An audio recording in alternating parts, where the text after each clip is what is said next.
আসসালামু আলাইকুম বন্ধুরা।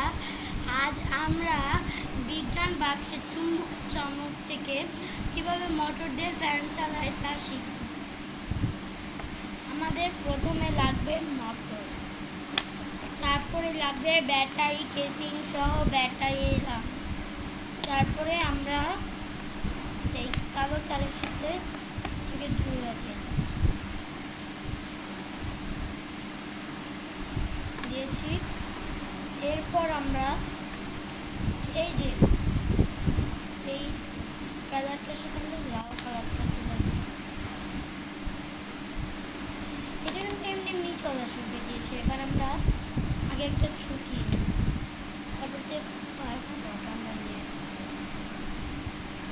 এরপরে দেখো, দেখলে তো। বাই বাই, এ পর্যন্তই।